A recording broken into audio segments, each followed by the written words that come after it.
Hey there, and welcome. I'm Anna Hartman, and this is Unreal Results, a podcast where I help you get better outcomes and gain the confidence that you can help anyone, even the most complex cases. Join me as I teach about the influence of the visceral organs and the nervous system on movement, pain, and injuries, all while shifting the paradigm of what whole body assessment and treatment really looks like. I'm glad you're here. Let's dive in. Hello.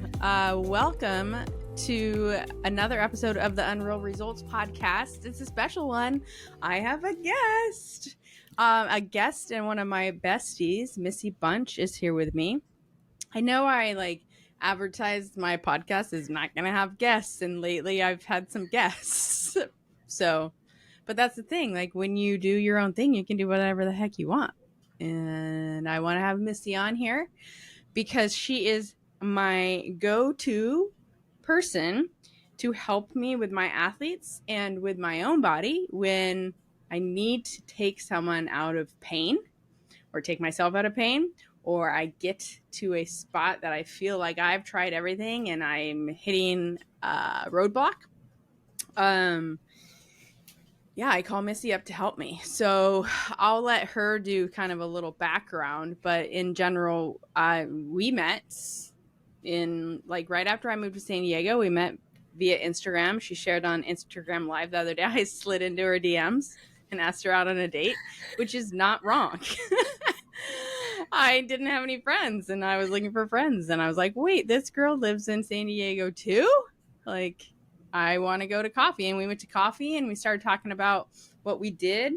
And it was crazy because we basically were talking about the same thing, had the same lens of view of how the body works, but we had two completely different ways I wouldn't say completely different, two different tools that we use to get to treating it and getting the results. And so we were intrigued, among other things that were just very serendipitous in our life that lined up, and we're like, oh my gosh, we need to be best friends. So, and then over the years, like I said, I started using her when my body hurt. And then once I was like, I want you to look at this athlete, I want you to look at this athlete, I just started to pull her in. So, and then too, through MovementREV education, so many of my participants in my mentorship and in the LTAP level 1 and in the swelling course have gone on to do your mentorship too, or vice versa. People who've done your education has gone on to do my mentorship. And so we share so many people now, and I just think it's so cool that they're getting such a robust toolbox in this new lens of view, looking at the viscera and the nervous system and what a huge role they play in helping people function better, feel better, and perform. So welcome, Missy. Thank you so much. It's so cool to hear you tell our story, and I'm now, a couple years later, I'm now getting messages from people saying, well, how do I describe what I do if I'm a MovementREV Missy Bunch student person? And it's cracking me up because it's happening more often now that they are filtering through both. Yes. And they're now having a hard time telling people what they do because they're like, I'm not just a massage therapist, or I'm not just a physical therapist. Not that you're a just anyways, but they now say the MovementREV methods and your methods. Who am I anymore? Yeah. And I'm like, this is amazing. This is an amazing problem. It is an amazing problem. And this is why, spoiler alert, I've been telling some people, but probably in 2024, I'm going to be rolling out certifications because people want to have a name for it. And then also people want to find those people. I have so many people that reach out to me and are like, do you know anybody in this town? And so I want to be able to know who to refer to. And so with that said, I think we need to do a master certification above both of our to encompass those people. How cool would that be? So that's something to think about. Which again, just comes back to the point of we need to create a phase 2 of our mentorships of like Wow, how to that's blend them together. cool. Like, but Yeah. that's not what we're Oh, here to talk I about. love it. We're But not having a also, business meeting on the podcast. Okay. but also there's a need for it. But also, yes. Well, too, when schedules fill up and you're traveling and I'm booked, someone tried to get a private with me and they were like, end of September? Really? It's not even August yet. And I was like, Yeah. Yeah. sorry. Sorry. You know what I mean? Because I'm taking care of my colleagues, peers, athletes, Gen Pop, Yeah. all so it's nice. But it would be nice to just go, you know what? I trust this person, go to them. Absolutely. And have a roster ready in both of our ecosystems, Yeah, we're creating it. Yeah, so that's an interesting angle on it. And the whole other thing about you and I meeting, when you were talking about us, our first date, I can feel now how I felt then looking across the table at you. We're at this beautiful plants everywhere place. I thought you were saying I was beautiful. Yes, that's it. Obviously. I was taken aback by your beauty. This is very true. Obviously, why we're still dating. Obviously. And then we got into our personal lives. And that just got weird. Yeah. We start talking. Wait, what? You have a sister? Your sister had brain surgery? My sister had brain surgery. What? Yeah. Your mom passed away from cancer. I mean, it just was, it was a very bizarre connection. It's almost like we had these frequencies and wavelengths going, right? And there was no way we weren't going to meet. Yeah. In this lifetime or something. Sure. It was just a really I've never had a meet like that. Yeah. Where it was just so comfortable from the moment we met. Like you're considering my family now. I'm like, hey, there's Auntie Anna. Like, what? Duh. I don't know. So it's just wild. And sadly, the patio on Lamont is now closed.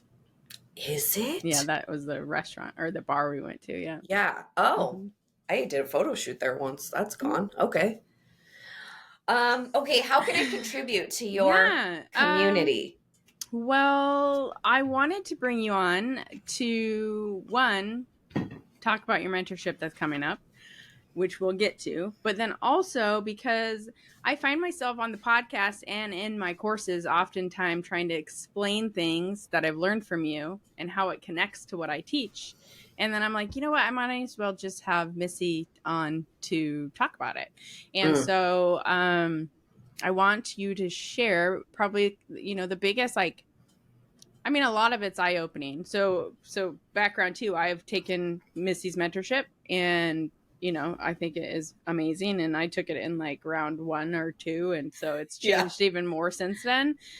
She just keeps on making it more amazing. And obviously too, I get to pull her in on clients a lot. And it's just really cool to see you put into action. And I think the most powerful one, why I've pulled you in on most people is like, I can make their mobility better. I can usually take their pain away, but in their strengths good. Like I'm good at all the normal stuff, but every once in a while I run into somebody is like, I've done all the things and their pain still sticks. So I had a football player, specifically 2 years ago who was like dealing with ACL rehab and like we were doing all the things and he just still had this like one little pain piece that wasn't like we couldn't touch it. And so finally I was like, I want to bring Missy in because I know that she can decrease your pain, because I learned in her mentorship there's like a serious laundry list of things that you can do to influence the area of the brainstem that is directly responsible for inhibiting pain.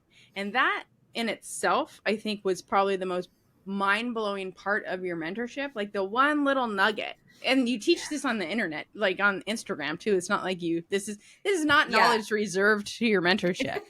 Right. but that there is legitimately an area of the brain that is responsible for inhibiting pain. What? Like we have a built-in pain reliever. And it's like I get it. Like I knew that from like a standpoint of like there's neurochemicals that get relief, endorphins and beta alkaline and cephalons and all the things that get released in your brain from an opiate standpoint for general pain control. But that seemed like such a chemical response in response to other sensory things going on in the body. But understanding that there was an area specifically of your brainstem that you could influence through movement and through other experiences that could also inhibit pain in a different way than the chemicals was like, amazing. And maybe I don't understand the chemical route correctly, but I feel like the chemicals are being summoned from different areas of the cortex. But also, I don't understand. This is why I have you here. And you might not know that either. Let's maybe be real, it not a is chemical queen. right. But well, and that's the thing too, is like, okay, maybe those endorphins and enkephalons are coming from the messages from the part of the brainstem that is inhibiting pain. And right now we know how to stimulate them through, let's say, dry needling. But how cool is it that we could do it through cranial nerve exercises or at the same time that you do dry needling, exactly, or before and after, like a little sandwich, or yes, however so that's it is. like what I want to talk about mainly on this episode. To give us something tangible to learn and take home is understanding that, and then we can kind of just see where conversation goes. I'll let you take it away. Breadcrumbs. And also too, because you didn't at the beginning when I told you to take it away, give a little background of where this knowledge comes from in your brain and how you found it and that kind of thing too. Okay, I didn't. I wanted to talk about our love story because it was important. Cute Taylor Swift songs. Exactly. I had all the feels and I needed to express it. Okay. Totally get it. So, yeah. Okay. So how I got here, what's going on? So yeah, I mean, obviously I'm not in this because everything went really well. I had no pain. I was just living my life. Right. So, 100 million years ago, I was dancing and had a knee injury. And let's clarify dancing. Sometimes when you say dancing, people are like, what was she doing? Were you a stripper? No. I mean, you never know. She was a professional dancer for an NBA basketball team. Yes. So some people think it's cheerleading, and we're always like, it's not cheerleading. We are dancers. Yeah, there are different things. There are cheerleaders and there are dancers. Different. We get we're like pretty offended because we're not just like, we're literally learning choreography, right? Honestly, I think the cheerleaders are probably offended when they get called dancers, like because they're doing something different too. So like they're doing really hard things in a different way. But also, I think it's important for people to realize when you said you were a dancer earlier in your life, it's one, you weren't in the ballet, like, the professional ballet, and then also you were not a stripper, because I think strippers sometimes say that they were dancers in college. In a past life. Oh, got it. Okay. I should probably start clarifying this. One, I'm 4'11". Ballet is not suitable for my body type. Two, definitely not a stripper. Might have tried it by myself a couple times. Didn't go very well.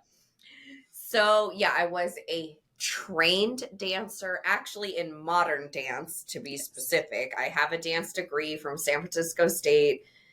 And I did choreography and performance there. And I was trying to think what else. Yeah, I did modern. Modern was for my soul. That was where like I actually expressed myself, how people write or paint. But my skill set was in hip hop, right? So I got paid to do that, because getting paid to do modern is extremely challenging. Right. And even if you did, it would be like peanuts. Yeah. And rehearsals are hard and long and all the things. So anyway, so that's how I got into more hip hop dance. And yeah, it was for an NBA team, hurt my knee on the court. spent a really long time trying to figure out my knee pain. And I'm younger, I have less tools, there's less resources. The internet wasn't super available at that time. This is my early 20s. And I was teaching boot camp classes. So I was the chick teaching like 4 classes a day, like rah, rah, work harder, you know. And I meet someone who, she was also a dancer, a salsa dancer. Um, I met someone who took a Z Health course, and she said it was actually like a CD or something. I mean, this is a long time ago. She put like a CD into her car or somewhere, and she starts learning these very unconventional ways of thinking from Dr. Cobb, who created Z Health.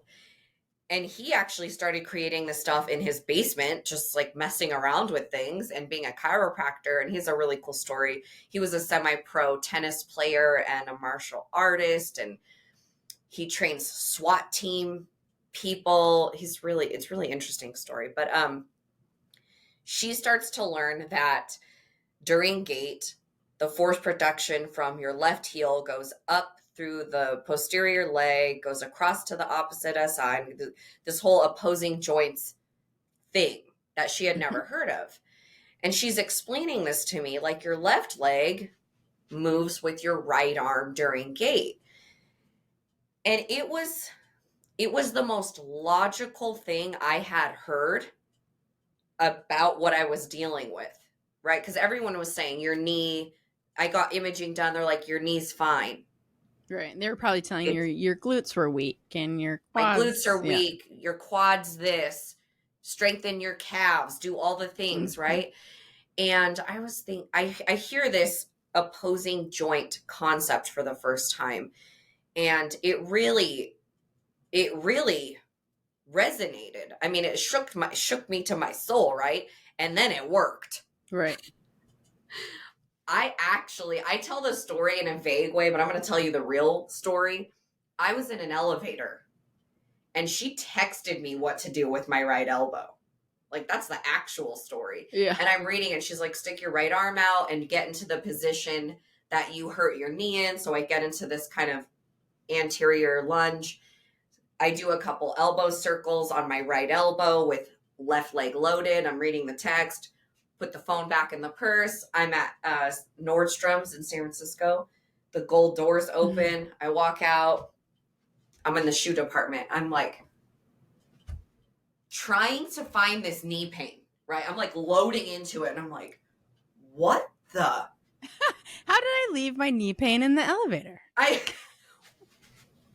kind of, am I in like, yeah, like in a movie? Is this a magic elevator? I love this elevator. So I mean, imagine how I step out. I'm like jumping on my leg. I start crying. I'm so overwhelmed, and I'm very angry. Also, while I'm ecstatic, I'm just like, why did that work? That was so stupid. That can't be true. This can't be true. And so I'm like jumping around in the shoe department, like trying to find this pain because I was so irritated that it worked. Right. Something and I had simple. done so simple. Yeah. It's like she wasn't even there. I was it was a text. Obviously, I already knew the movement prior to, but anyways, that's what happened. And so obviously after that, I think I called her. I don't know what happened. It blacked out probably. And I was just like, what is this called? It's called Z Health. Okay, where are they? Who are they? What is this thing? I find out they're in Arizona. Great. I'm so glad that wasn't like in China or something. Yeah. Like, because I would have gone. Right. But it was just in Arizona. So I went as often as I could for as many years as I could. And now they're only online. But at the time, it was, we walked uphill in the snow type of thing. Like the certification books were like this thick, 4-day long certifications and just the whole thing. Like when I did my master trainer program with them, I don't know what it's called anymore, but you do these rapid fire tests and you're getting judged. They just sit there And they go, okay, Missy, talk about the back force transmission system for 2 minutes, go. You're like, okay. Or like, Missy, cranial nerves, go. So the coaching was, here's the cert book. Yeah. Learn it and come back.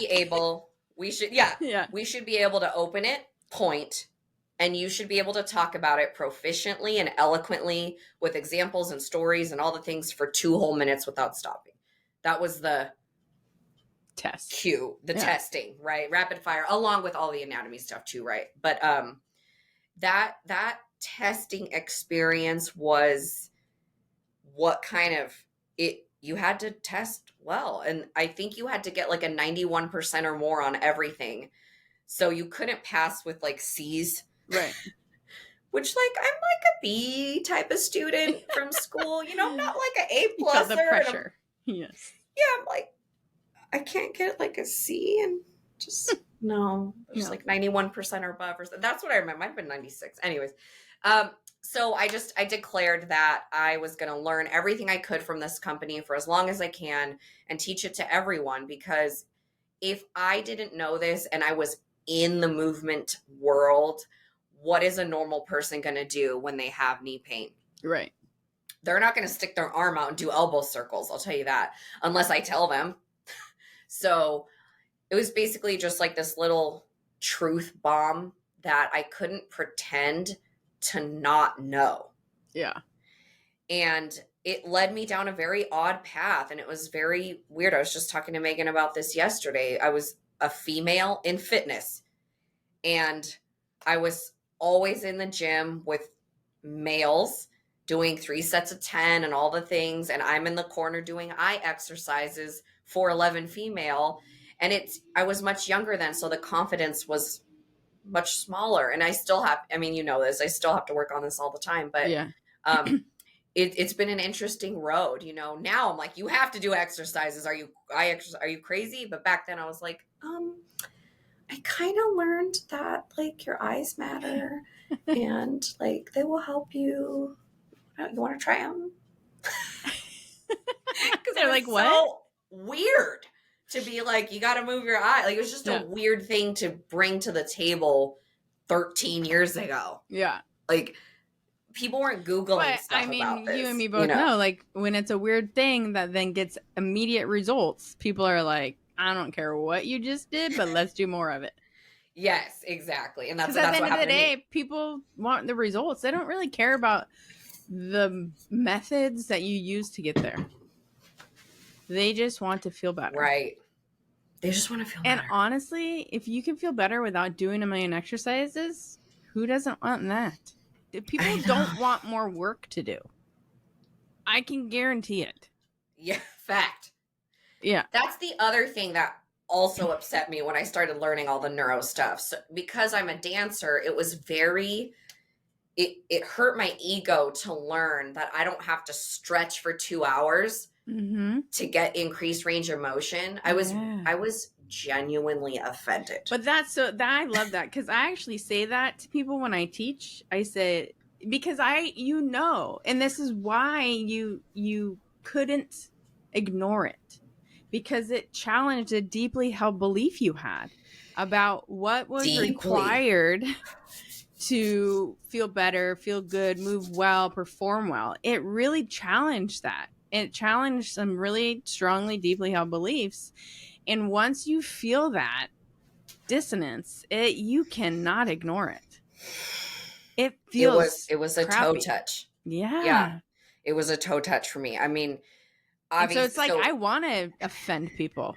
I know, right? Yeah. Be skeptical. Try it. Yeah. Yeah, it was, one of my first certs with them. It was, we do these active range of motion tests, just flop forward. Okay. I move my talocalcaneal joint 3 reps and my palms hit the floor instead of my fingertips. Yeah. And I came back up and I was like, you're like, what the fuck? Yeah. Yeah, it's an explicit podcast. You can cuss, by the way. Well, I don't. So, but yeah, it was, man, those are the toe touch, the elbow, the knee. I mean, I've had so many of these moments where I can't ignore it. I was very challenged. And so it's great that I have a background of, I thought stretching was like gonna cure the world type of person. Like, you know what I I mean? was Like dancer. I get it. Like I dancer, did we gymnastics. stretch It was the same. a Yeah. lot. It was like Like 45 minutes of stretching and 45 minutes of minimum, strength minimum. Yeah, every day. 100% Mm-hmm. every day, then rehearsal. Yeah. Yep. Yeah. Then do the thing. Yeah. So it think about how offensive it was, right? Like I'm like, are you saying I didn't have to train that hard? Yeah. Because that was a lot of hours and a lot of reps. Yes. So here we are, Here we are. doing the thing. Now you do the thing and share it with the world, and I love it. So let's share that fundamental piece of Great. So here's the deal. So, it's kind of my new thing. I'm really passionate about that cranial nerves are most likely the missing link to the journey you're on right this second, right? Not the only missing link, but one of them that could be making a huge difference because we aren't taught about them. We don't know how to utilize them. Neurologists know how to assess them, but they don't know how to apply it in a way that's functional and applicable and practical and relevant, right? Mm-hmm. So there's all these, the missing pieces are like taking the neurology and actually making it useful. There's a lot I don't know about the brain, but I do know how to use a cranial nerve to help someone move better, feel better, decrease their pain type of thing. So what Anna was talking about earlier with the brainstem, right? That's where autonomics are housed. That's your old lizard brain. It's very illogical. And if you can, I don't want to say manipulate, if you can affect the things in there, they greatly affect you globally. Muscle tone, sympathetics, pain inhibition, things like that. And it's a really interesting and beautiful thing to be presented. Mm-hmm. And how simple it is. If I tell you the brainstem can alter your experience of pain, and you think to yourself, well, what's in the brainstem? And I say cranial nerves. And then you say, well, what kind? Which ones? And you just Google them, right? Like so it's simple once you're presented like once you know about it, right? So I just say cranial nerves, and then you could literally just pull your phone out and go, what are cranial nerves? Right. Let me do those. Well, and I think too, like part of the mind-blowing part about this for me when I went over it was, as a allied healthcare professional, much like the neurologists you're talking about, like we're taught how to assess the cranial nerves from an assessment standpoint of like making sure someone who has suffered like a traumatic brain injury or a stroke, like what their function is. And we didn't even, when you're assessing them, you're not even assessing like the quality. So it's kind of like when we learned how to assess movement. Like it was like, can you squat or not? And then it was like this whole like, well, what's the quality of your squat? Like what is your shin angle like? What is your posture like? Is your like an overhead squat like FMS? Like is the dowel within the base of your feet? So it's like a neurologist and how we're taught, at least as athletic trainers and probably physical therapists too, when you're assessing like post TBI is like, can your optic nerve, can your iris dilate? Can you dilate and constrict? Right. Can you stick your tongue out without it going? We have a problem. Right. Can you open up your mouth? Can you lift your shoulders up? Can you move your eyes? Can you track? Can you hear? It's like assessing baseline function to make sure that you don't have a serious life-threatening or emergent brain lesion, period. And we've never really looked at like, well, what's the quality? Because these cranial nerves are responsible for motor and sensory stuff, but like how well is the motor functioning? How good is the sensory information? And just like any other sensory and motor thing in the body, we can improve the information. And when you improve the information, you get a better output. And part of that output is pain control or sympathetic control or muscle tone or movement. And so it's just one of those things that it's like, it was also learning from you was like, wow, I've had all this knowledge of the cranial nerves drilled into my head for the last 20 plus years as an athletic trainer, because like like you get tested on it, because it's part of a concussion test, which is really important. But we've never considered them in the role they play in just general everyday movement and pain. And so that was like, oh, I finally have use for this knowledge in my head, because most athletic trainers, thank God, thankfully, most of the time, one of your athletes gets a concussion, everything tests out fine, because the majority of the people who get concussions at first, everything's fine when you're just looking at basic function. Yes. And so you're kind of like, why did I even learn this assessment? Because everybody seems fine, but they still have post-concussion syndrome. But that's when you understand, when you can look at the quality of the assessment, the quality of the responses, then you can start to shift even that post-concussion syndrome, because now you're treating the cranial nerves, if that makes sense. Like that's like a totally. It's taking the assessment and turning it into rehabilitation. Yes.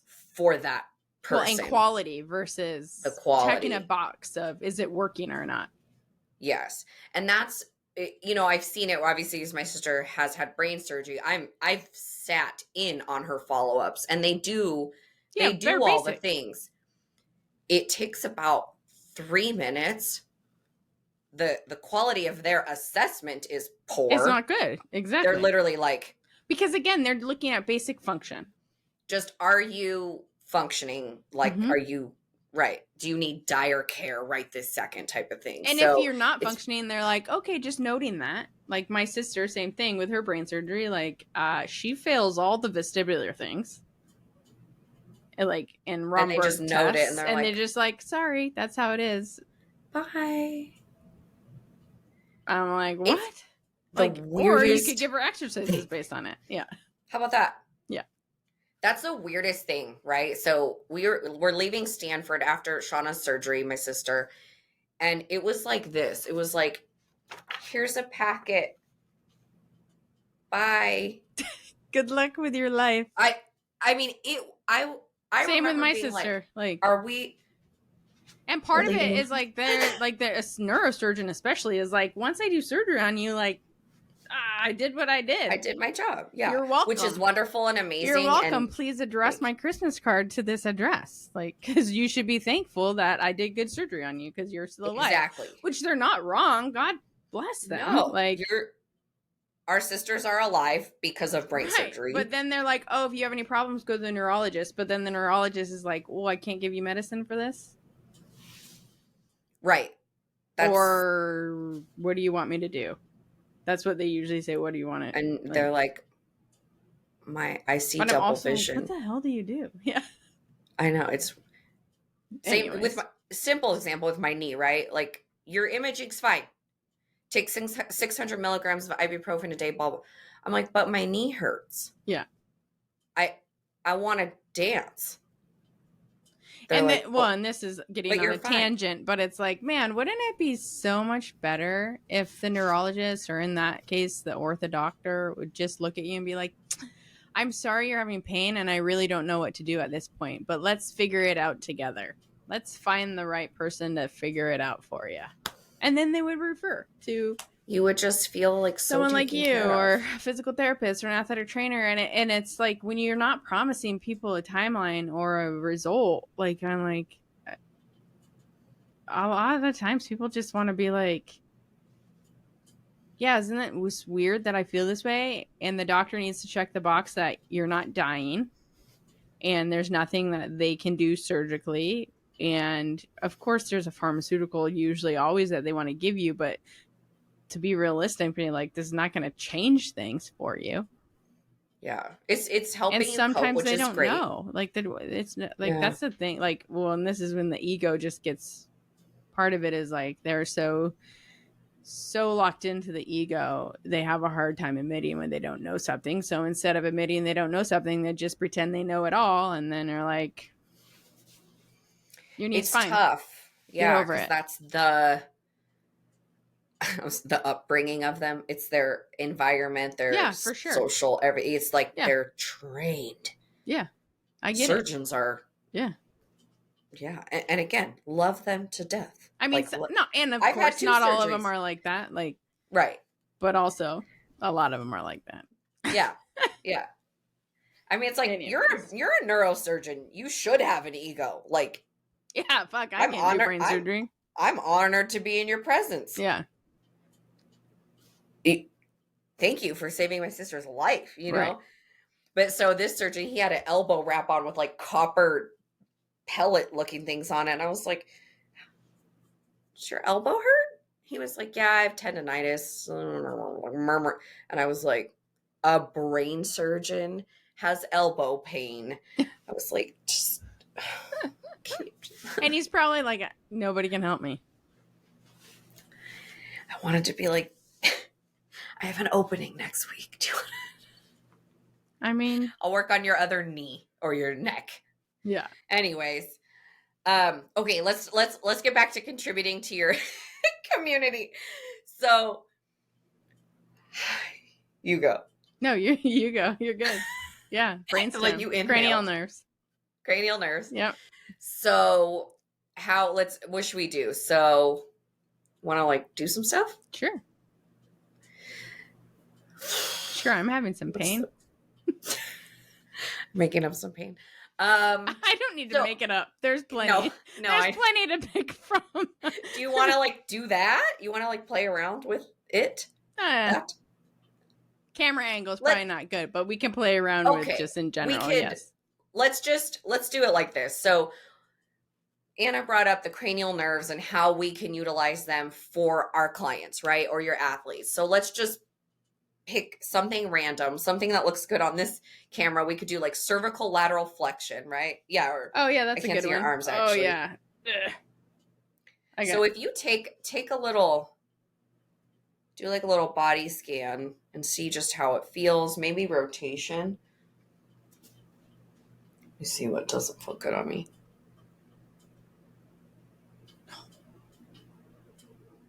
Yeah. Maybe I'll just do range. This looks more restricted to me than this. Yeah. Right side bending is like, and super painful. Oh, okay. To your right. To my right, yeah. Where is and super painful? Well, it just stops. Mm-hmm. And then it's actually, I get painful into my like SC joint, which is. Okay. So it's to her right, pain on her right, SC, and feels Yeah. So what number do you want to give the I get pain in my neck too, but and pain in the neck. What number out of 10 being the worst? Yeah, we'll just give 10. I mean, maybe 4. A 4. Okay. And then on that, is this a 4 and what's this? Yeah, they're pretty similar. Similar? Yeah, it's like jaw. It's kind of like this whole kind of area. Yeah. Okay, so if you don't know this, Anna's a frequent flyer. She's got a lot of stuff that probably happens on all the flights, right? Oh, I was like a frequent flyer of using you for help? Or a frequent flyer on an airplane. Literally on airplanes. So this could do stuff to her brainstem like all the time. But her brain is used to it, which is great. So let's just try something simple. And so, like I said earlier, if you were like, I don't know what this crazy chick Missy's talking about, what we said was there's an area of the brain that is responsible for pain inhibition. We know it's in the brainstem. So all you have to do is think to yourself, what's in the brainstem? And you think cranial nerves. So if you were just throwing spaghetti at a wall, you just pick a cranial nerve and see what happens. That would be the most fun way to do this. We could do it a very like her way, but let's just have fun and do something easy. So I would pick anything that's not 1 and 2 just for starters. Just, I don't know why. I just feel like we should do 3, 4, 5, 6, 7, 8, 9, 10, 11, 12. So why don't we do a pencil push-up for cranial nerve 3? Yay. Like I've got So, a Z Health one too.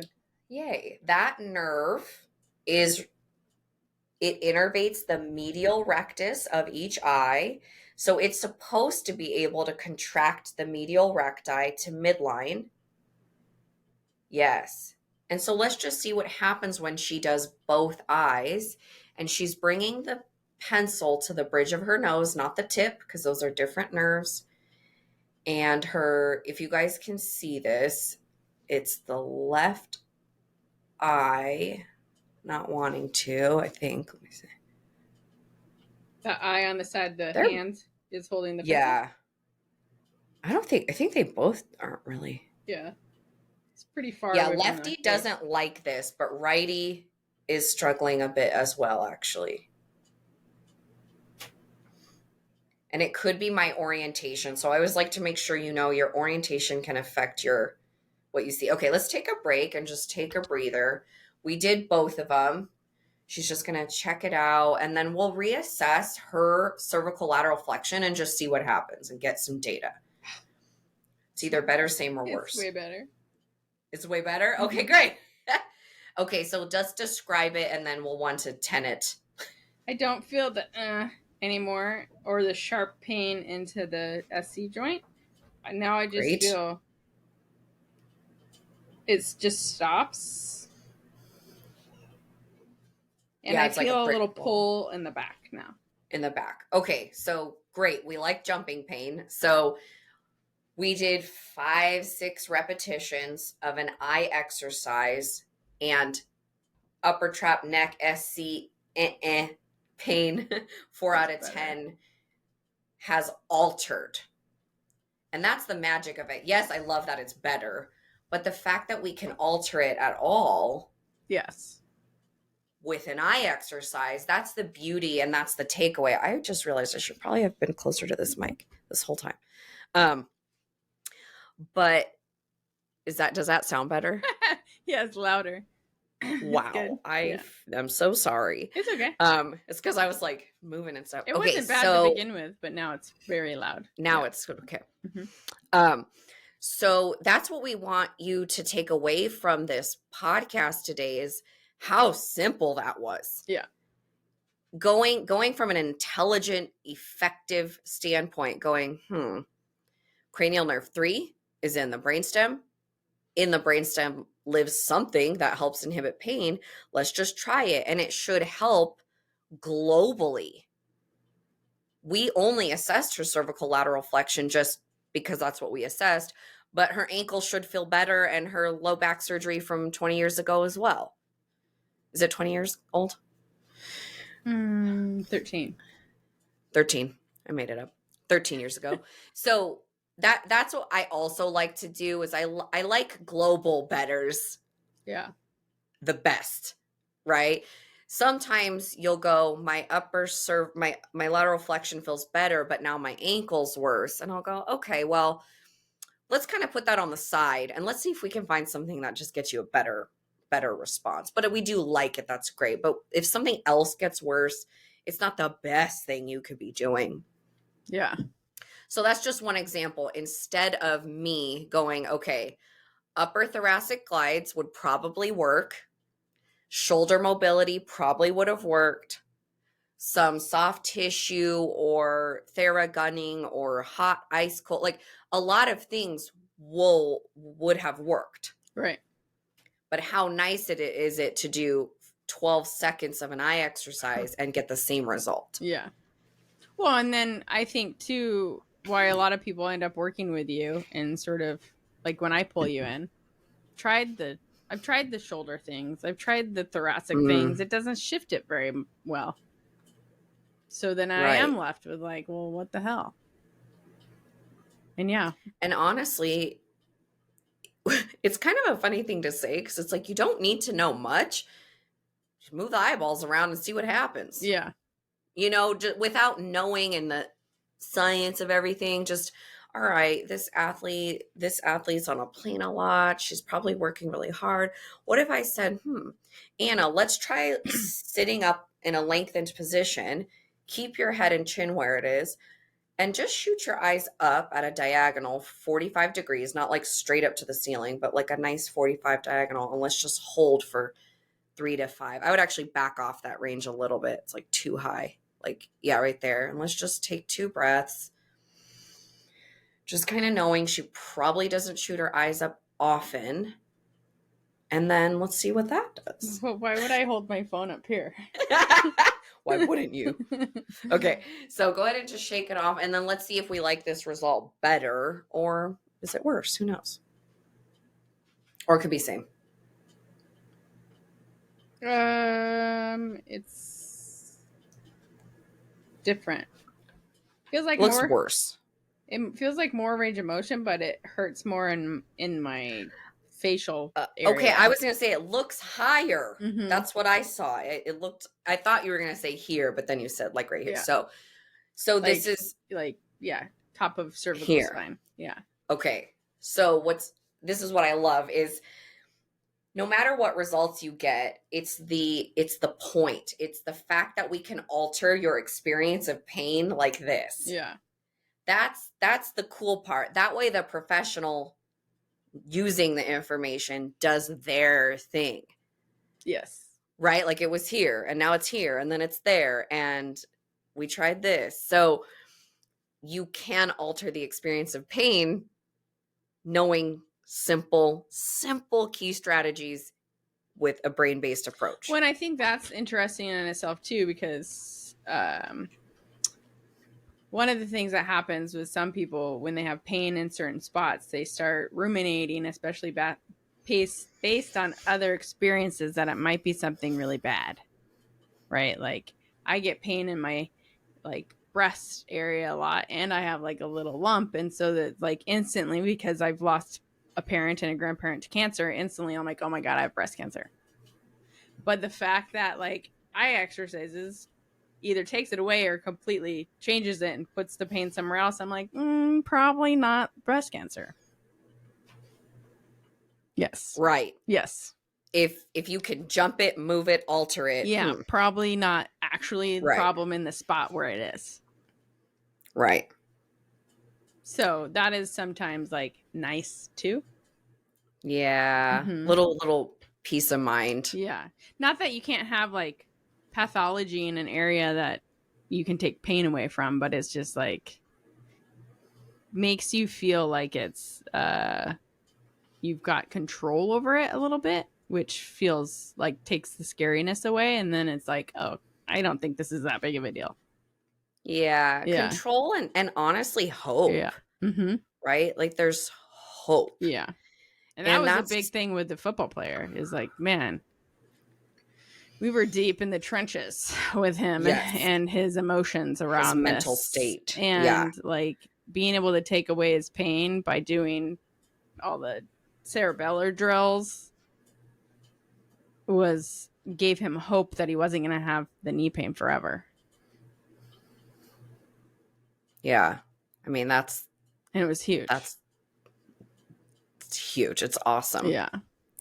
So, yeah. Anyways, kind of a tangent, but it's a tangent, but perfect. Is there anything else that you want to add to that bit? I mean, that's the crazy part is like, yeah, people, that is as simple as it gets. Like, it's annoying. I mean, it's annoying for people. It is annoying to go, why does that work? It's frustrating for practitioners. Yeah, so just know that. Yeah. And I think too, the other thing is like, obviously you pulled it out in terms of like basing it on what I do. And then also just like, let's try one and see. But also like in your mentorship, you teach like, well, you can just assess them. And then you'll have if you assess all of them, you'll have a list of the things that you need to work on or that give you the best results. And so then you create somebody's program off of that. It's not like you're just like, move your eyes around. Oh yeah, correct. Exactly. No, it's very, it can be that simple, but also it can get really specific. Yes. And that's, I guess, I was trying to provide hope that I don't want it to be daunting for anyone new to this language. Right. And in my mentorship, I cover it full spectrum from A to Z in the way that I have learned works. And that starts with a thorough history. Yeah. And then you figure out which cranial nerves, there's 12 on each side. You've got 24 tests to do, not in one sitting. Yes. And then you have this magic list that's for that person's brain that helps that person. Right. No matter what you thought was going to work or not work. Yeah. There's been so many times where I'm like, wow, I thought that was going to be horrible. And that's your best reassessment.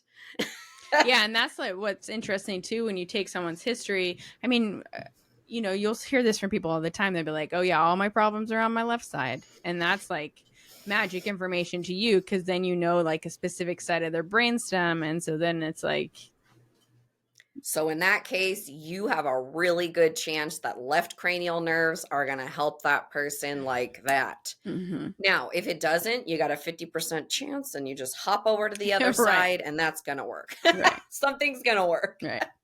But then too, that's when you learn too the other areas of the brain that you can influence on the opposite side that could.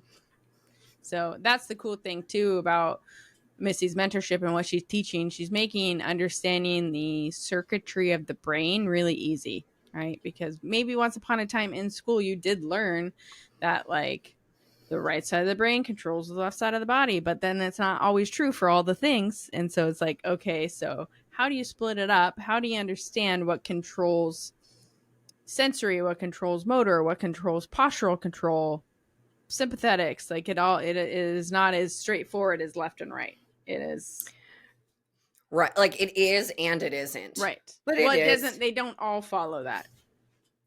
Right, yes. Exactly. You want them to, because that would be easier for you. That would be so easy. Everything right side controlled left side. Everything exactly. We want easy. The textbook answers, but that's not how people are. And you know, knowing these key cerebellum assessments are simple, but then knowing how to use them. You know, when you had one of your athletes that's been with you a long time, and we talked about the reflexive 90%, 10% cortisol with the movement. And you were like, I did this left knee thing for his right stability.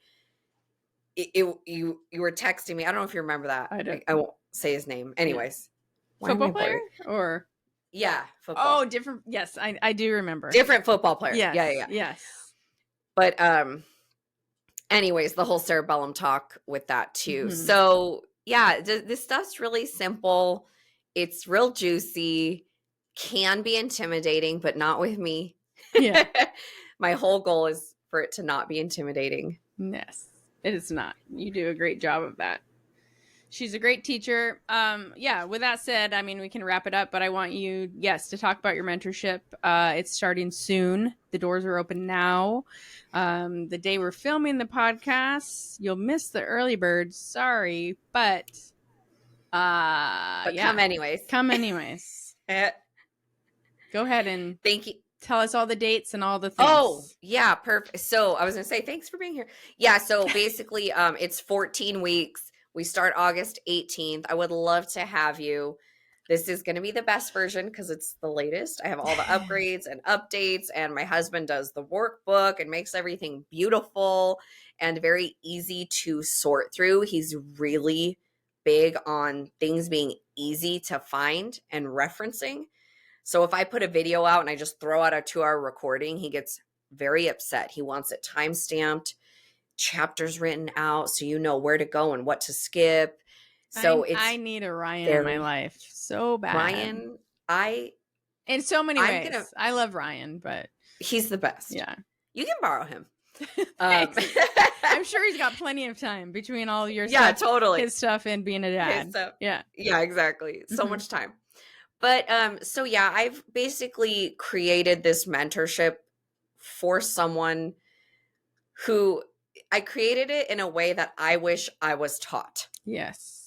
That's what I'm trying to say. Because when you go into these neural courses, it's a little bit overwhelming. There's a lot of pathways. And I wish someone just spoke to me in normal human English, because that's how our clients speak. Yes. And that's my biggest thing is I want it to be down to earth, a good time, but get you and your clients results that are shocking and possibly challenging things you believed in the past, like Anna and I. And yeah, it's every Friday at 12. Doors close August 16th at midnight. Is there So that's anything a else? week from. So this Is it gonna podcast air will probably air on August 9th, Wednesday, August 9th. And so a week from the airing of this today? podcast, yep, Yep, a week is from when today. the doors close, and then it starts a week from Friday. Yep. Doors Um, close the 16th. We start on the 18th. The you other have really cool 2 thing, tracks. 2 tracks. Yep. Yep. So I've never done this, but I wanted it to be accessible to more people.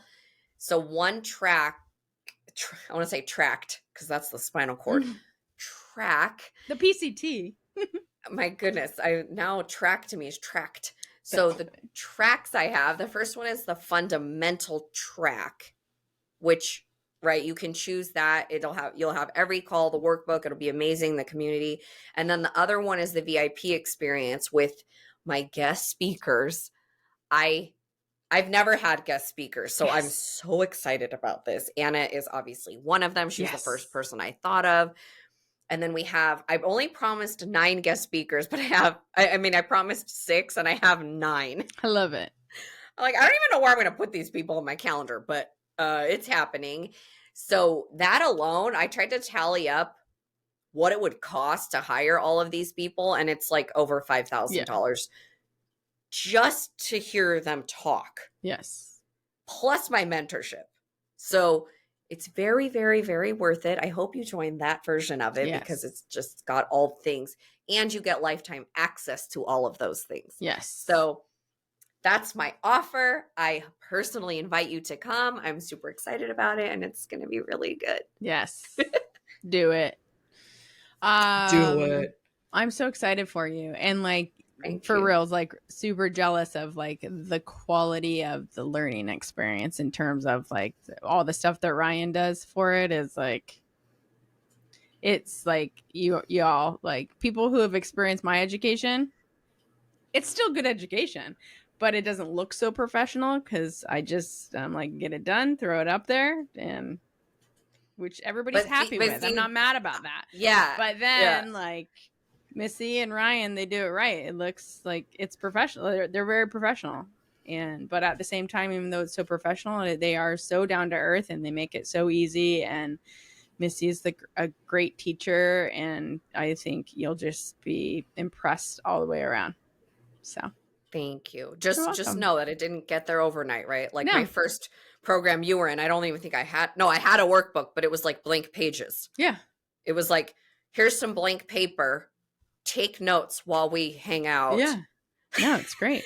So it has evolved, right? So yeah, thank you. I really appreciate that. It's a lot of work. It is a lot of work. Stay up and work on it. Thank you guys so much for your time. Thank you for being here. Thank you, everyone. We'll see you on the next episode. Yeah. And hopefully you check out Missy's info. Of course, I'll put everything in the show notes that we chit-chatted about. And thanks. See ya. Bye. Bye.